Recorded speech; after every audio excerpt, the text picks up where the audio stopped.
it would be very wise to go skill plus creativity. Yes, I think, is there any... I would like to ask something. Can you tell something how your work is perceived by Tibetans, understanding or appreciation, compared with Western audience? Right. What is the difference, or maybe where we share it? Because I think there must be some sort of difference, but what is it? Good question. I have to be honest. Tibetans are not that interested in contemporary art at the moment. I'm sure you already maybe have experience here. I don't know how many Tibetans came to the opening or came to see the show. I think Tibetans are still, because we don't have that tradition like you do in the West. I mean, here, West, you can see when people, even when they're in kindergarten, the teacher and the parents will be take them to the museum and the gallery. But in Tibet, I think we have a quite different one, which is we always take the kids to monastery, or nowadays maybe shopping mall. And so that sort of create, I think, there is a lack of interest for contemporary, specialized in contemporary art. So, be honest, I don't know what's the Tibetan view on my work. But maybe I think Tash can say something better than me. I think it's the same. Yes, unfortunately. Yes. But I'm sure it will come. But I think probably, I don't think it will be happening in my lifetime. Is it difficult for you to, when you have a show in, what you told us, in China, that you have to play this game also? Is it difficult for you?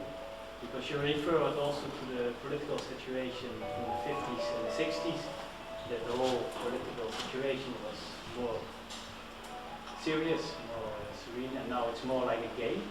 Do you feel it's, or is it inspiring you maybe that you still have a chance to do something in China, but that you have to, I don't know, see how the, because for me, myself, I'm still surprised, especially now after your lecture, that they allow you to exhibit in China. Because there's much more in it than maybe the... No, I mean, one thing, I'm not an important person. Also, I'm not a politician. I'm sure the Chinese know that. And also, I mean, look at my work. At least you don't see sort of, there is an image of punching Chinese face, or there is a big letter saying, kill the Chinese or fuck Chinese. So, I mean, one thing, I think you are right. It is very exciting for me to be able to show my work in China, especially in Beijing. And because that's where I really came from, because I spent my 4 years university in Beijing, then later also I spent a couple of years working in Beijing. And then for me it's very exciting to go back.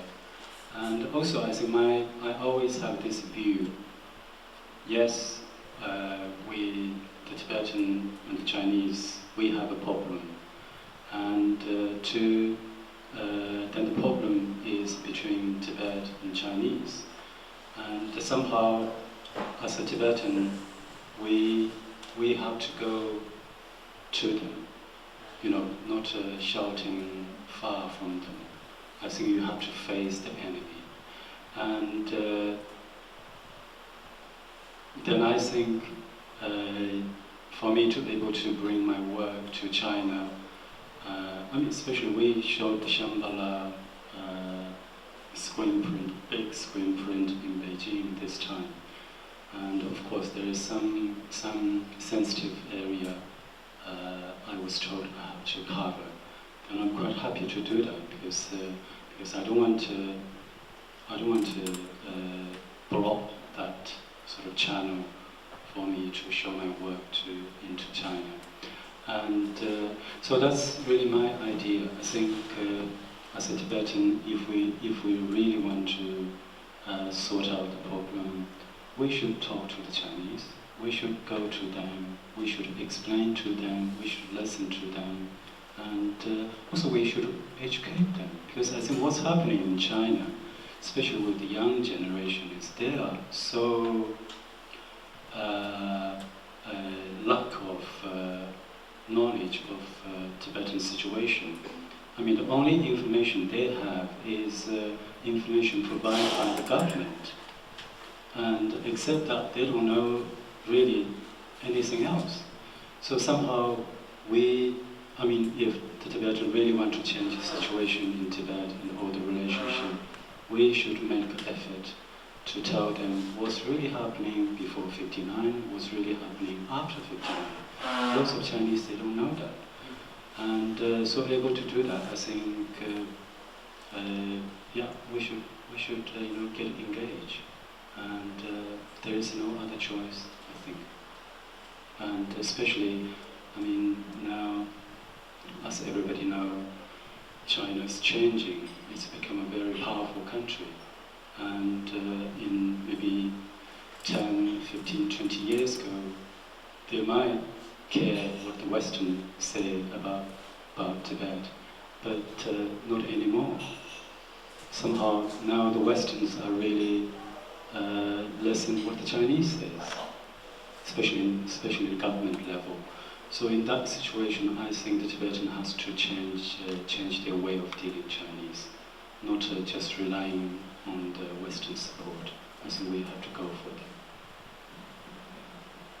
Yes, last night, when we were together, you advised me and my brothers about this place when we also do the art section, to be open to other artists like Islamic or even Christian artists. And I find those very interesting to cooperate together, because we are now in certain ideas to work with the Chinese artists and so to be open to other groups. Can you explain how it's more like we are making some reports here with you? So it will be very helpful. No, I mean, you'll share, but I don't think do I need to repeat this. Probably you can do.